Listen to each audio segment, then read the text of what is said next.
Hello दोस्तों, आप सभी का फिर से उतरन के नए एपिसोड में हार्दिक स्वागत है। कल तक के एपिसोड में हमने देखा था कि रानी आकाश को वह पेन ड्राइव जैसे ही देती है तो जिसमें खन्ना के खिलाफ सारे सबूत होते हैं।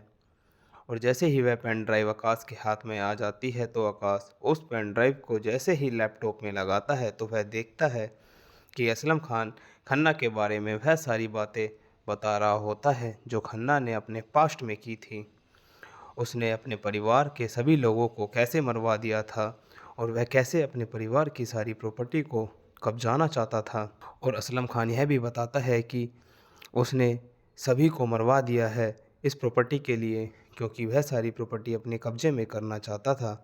और विष्णु जैसे ही उसके पास खड़ा होकर यह सारी रिकॉर्डिंग सुन रहा होता है, तभी विष्णु आकाश को बोलता है कि आकाश, आज रानी ने तो हमारी सारी परेशानियों को ही दूर कर दिया है।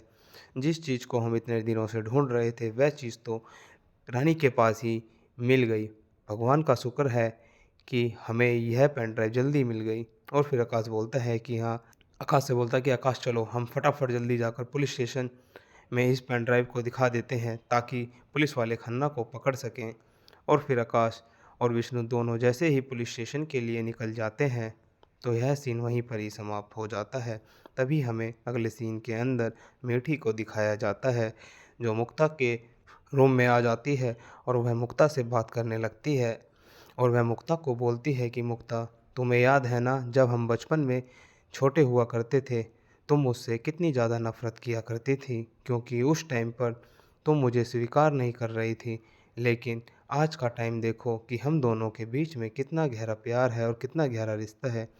और फिर मीठी बोलती है कि उस टाइम पर हमारी कितनी ज़्यादा चीज़ें अच्छी हुआ करती थी ना मुक्ता। उस टाइम हम तपस्या और इच्छा की दोस्ती बहुत ही ज़्यादा गहरी हुआ करती थी, क्योंकि वह हम दोनों की माँ थी और हम दोनों का तो उनसे खून का रिश्ता था। तो इसलिए हम दोनों ने एक दूसरे को स्वीकार कर लिया था और हम दोनों तो एक ही परिवार के हैं ना मीठी। इसलिए हम दोनों ने एक दूसरे को स्वीकार कर लिया था। लेकिन अंबिका और मौली तो सौतेली हैं और मैं उन्हें बिल्कुल भी स्वीकार नहीं कर पाऊँगी और अपनी माँ और बहन के रूप में। तभी मीठी बताती है कि मुक्ता, मैं तुम्हें एक बात और बता देती हूँ। तुम्हें याद है ना कि तुम्हारी माँ और तुम्हारी माँ, मेरी माँ, दोनों बिल्कुल ही नहीं बनती थी, क्योंकि उन दोनों के बीच में बहुत ही ज़्यादा लड़ाइयाँ हुआ करती थी। लेकिन कुछ टाइम बाद उन दोनों की बहुत ही ज़्यादा गहरी दोस्ती हो गई थी, क्योंकि मेरी माँ तुम्हारी माँ के बिना नहीं रह सकती थी और तुम्हारी माँ मेरी माँ के बिना।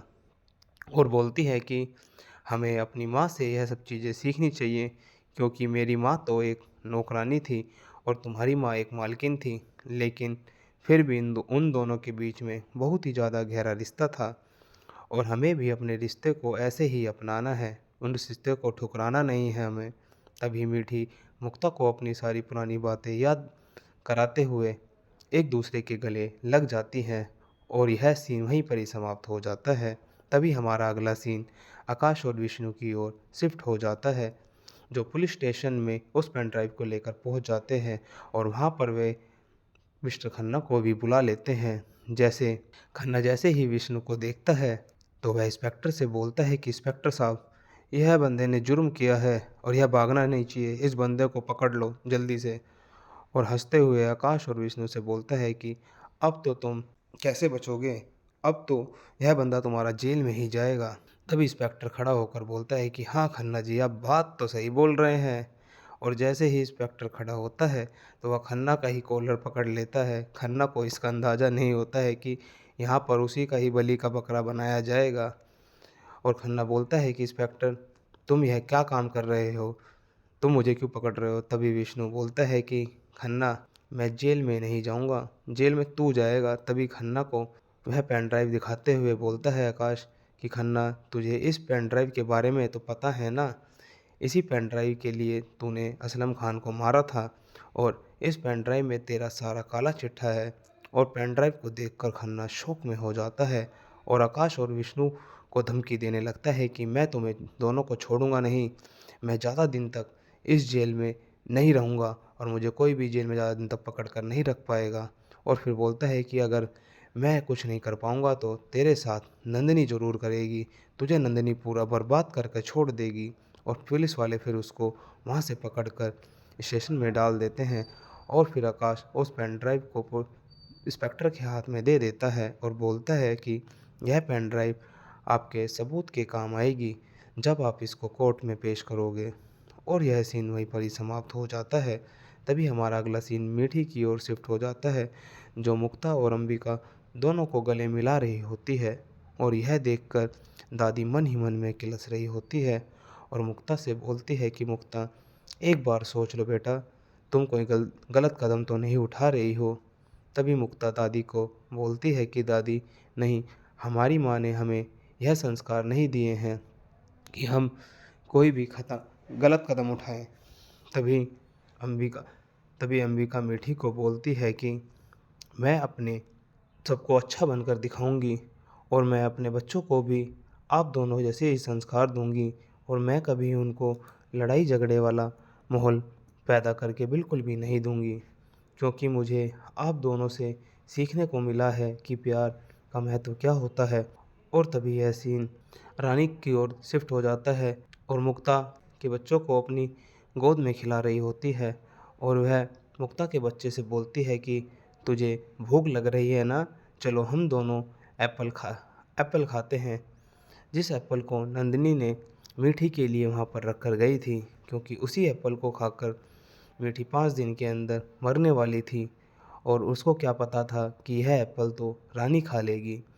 और फिर उसे लेकर ऊपर की ओर चली जाती है। और तभी दूसरी तरफ में हमें जेल के अंदर मौली को दिखाया जाता है, जिसकी ज़मानत अंबिका करवा देती है।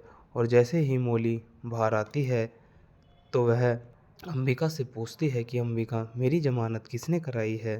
तभी अंबिका बोलती है कि माँ, मैं अभी आपको बताती हूँ कि तुम्हारी ज़मानत किसने कराई है। तभी वह जैसे ही बुलाती है तो वहाँ पर मीठी, मुक्ता और मुक्ता की दादी तीनों आ जाती हैं और उनसे बोलती है कि इन्हीं सब ने आपकी ज़मानत कराई है। मुक्ता की दादी मौली के पास जैसे ही आती है और वह बोलती है कि मौली, जब बच्चों ने ही एक दूसरे को माफ़ कर दिया है तो हम कौन होते हैं बड़े, एक दूसरे को रोकने वाले, एक दूसरे से प्यार करने वाली। बोलती है कि मैं तुमको स्वीकार कर लिया है और मैं तुम्हें माफ़ कर दिया है मौली। मौली बोलती है कि यह तो आपका बड़प्पन है कि आपने मुझे माफ़ कर दिया है, लेकिन मैं आपसे एक बात बोल देना चाहती हूँ कि मैं इस माफ़ी के लायक बिल्कुल भी नहीं हूँ, क्योंकि मैंने जितनी गलतियाँ की हैं अपने अतीत में, उनकी भरपाई करना मेरे बस की बात नहीं है। तभी दादी से बोलती है कि हमें अपने साथ घर लेने के लिए आए हैं तो हमारे साथ चलो। लेकिन मौली घर जाने के लिए मना कर देती है और बोलती है कि अगर मैं घर गई तो मेरा अतीत मुझे बार बार पीछा करेगा और मैं नहीं चाहती कि मेरे साथ ऐसा कुछ हो। और फिर भी बोलती है कि ठीक है, आप सबका मैं धन्यवाद बोलती हूँ। और फिर मीठी, तुम्हारे जैसी अच्छे दिल वाली लड़की अपने जीवन में हमेशा खुश रहे, क्योंकि तुम ही हो जिसकी वजह से यह सब चीज़ें मुमकिन हुई हैं। और मौली की यह बात सुनकर अंबिका रोने लगती है। तभी मौली बोलने लगती है कि बेटी, तुझे रोने की कोई ज़रूरत नहीं है। तुझे एक बहन और एक पापा मिल गए हैं और साथ में तुझे तेरी दीदी भी मिल गई है, लेकिन मैं तुम सबके साथ नहीं रह सकती हूँ। उसके लिए सब मुझे माफ़ कर दो।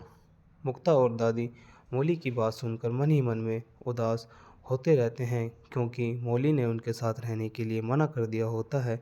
और फिर मौली मुक्ता से बोलती है कि तुम अपने पापा से बोल देना कि अगर मुझसे कोई भी गलती हो तो मुझे माफ़ कर देंगे। और यह बात बोलकर मौली सबसे अलविदा बोलकर वहाँ से चली जाती है। और फिर बोलती है कि अगर मुझे टाइम मिलेगा तो मैं तुम सबसे मिलने ज़रूर आऊँगी। और तभी हमारा यह सीन रानी की ओर शिफ्ट हो जाता है, जो अपने कमरे के अंदर आ जाती है और उस सेब को जैसे ही खाने लगती है तो उसे सबके अंदर कुछ अजीब सा लगता है। उसे लगता है जैसे इस सेब के अंदर कुछ मिला हो, लेकिन फिर भी वह उन सब चीज़ों को अनदेखा करते हुए उसको खाने लगती है। थोड़ी देर बाद हमें दिखाया जाता है कि रानी की नाक में से खून आने लगता है और वह चिल्लाने लगती है कि मीठी माँ, मीठी माँ, मीठी माँ। लेकिन मीठी माँ तो वहाँ पर होती ही नहीं है। तभी रानी वहाँ पर बेड से गिरकर बेहोश हो जाती है और थोड़ी देर बाद वहाँ पर जैसे ही मीठी आती है और मुक्ता पहुँचती है तो मीठी देखती है कि रानी बेहोश होकर पड़ी हुई है और उसे देखकर मीठी बहुत ही ज़्यादा परेशान होने लगती है और वह चिल्लाने लगती है कि मुझे आकाश को फ़ोन करना होगा। और जैसे ही वह आकाश को फ़ोन करती है तो हमें रात का सीन दिखाया जाता है जहाँ रूम के अंदर डॉक्टर को बुलाया जाता है और वह रानी का इलाज कर रहे होते हैं। डॉक्टर रानी को एक इन्फेक्शन का इंजेक्शन जैसे ही लगा देते हैं और फिर वह बोलते हैं कि हमने इसको इन्फेक्शन का इंजेक्शन लगा दिया है, इसको थोड़ी देर में आराम पड़ जाएगा। तभी दादी डॉक्टर से पूछती है कि इसको क्या हुआ है, इसने कुछ खाया है क्या? तभी डॉक्टर बोलता है जिसकी वजह से इसको फूड पॉइज़न बन गया है। और तभी डॉक्टर मीठी से पूछता है कि इसमें खाने में क्या खाया था? तभी मीठी को याद आता है कि इसने खाने में एक सेब खाया था और वह डॉक्टर को दिखाती है। तभी रानी की आंखें खुल जाती हैं और वह बोलती हैं कि मीठी माँ। रानी की आंखें खुलते ही मीठी रानी के पास आकर बैठ जाती है और पूछती है कि माँ मुझे क्या हुआ है? तभी मीठी उसको समझाते हुए बोलती है कि बेटा तुम ठीक हो, तुम्हें डरने की कोई ज़रूरत नहीं है। और फिर डॉक्टर बोलता है कि आप इसको भी रेस्ट करने दो और इससे आप सभी बाद में बात कर लेना। और तभी यह सीन वहीं पर समाप्त हो जाता है और हमें अगले सीन के अंदर दादी को दिखाया जाता है। और तभी हमें अगले सीन के अंदर मीठी की माँ को दिखाया जाता है जो मंदिर के आगे खड़ी होकर भगवान से प्रार्थना कर रही होती है। बोलती है कि मेरी बेटी को बस आप बचा लो, उसकी रक्षा करो, उसकी उसको बुरी बलाओं से बचाओ, बस मेरी आपसे यही प्रार्थना है। और फिर बोलती है कि उसकी जगह आप भगवान आप मुझे उठा लो, जो मैंने कर्म किए हैं उसकी सज़ा तो तुम मुझे दो, मेरी बच्ची को मत दो। तभी पीछे से आकाश भी आ जाता है और वह बोलता है कि मैया आप चिंता मत करो, हमें चाहे जो भी चीज़ें की हों लेकिन उसको आप बिल्कुल भी मत भूलो और ना ही सोचो, भगवान जो भी करेगा सब हमारे साथ अच्छा ही करेगा। और तभी हमें अगले सीन में चमेली को दिखाया जाता है जो किसी कमरे के अंदर सो रही होती है और वहाँ पर मच्छर हो रहे होते हैं तो वह परेशान हो जाती है। तभी नंदिनी के फ़ोन पर गुरु माँ की कॉल आती है और गुरु माँ बोलती है कि कैसी हो नंदिनी? नंदिनी बोलती है कि तेरा तो सारे काले जादू फेल हो गए हैं गुरु माँ, और तुझे मुझे क्यों कॉल करके परेशान कर रही है? तभी गुरु माँ बोलती है कि तुमने मीठी को वह फल खिला दिया है क्या?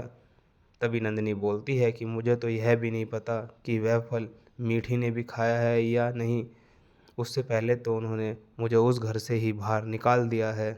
तभी गुरु माँ बोलती है कि मैं तुझे बता देती हूँ कि मीठी ने वह फल खा लिया है। और गुरु माँ की आवाज़ सुनकर नंदिनी के कान खड़े हो जाते हैं और वह खुश होने लगती है और वह सोचने लगती है कि मीठी ने क्या वह फल खा लिया है। और तभी वह गुरु माँ से पूछती है कि आपको कैसे यकीन है गुरु माँ कि वह फल मीठी ने खा लिया है? तभी गुरु माँ बोलती है कि मुझे संकेत मिल गया है कि वह फल मीठी ने खा लिया है, लेकिन इन दोनों में से किसी को यह नहीं पता होता कि वह फल मीठी ने नहीं बल्कि वह फल रानी ने खा लिया होता है। और तभी हमारा सीन वहीं पर ही समाप्त हो जाता है। हमें दिखता है कि रानी सोते हुए एकदम से अचानक से उठती है क्योंकि उसके पेट में बहुत ही ज़्यादा दर्द हो रहा होता है और यह एपिसोड वहीं पर ही समाप्त हो जाता है। अगर आप सभी को हमारा आज का एपिसोड अच्छा लगा हो तो हमारे चैनल को सब्सक्राइब करें और लाइक करें। धन्यवाद।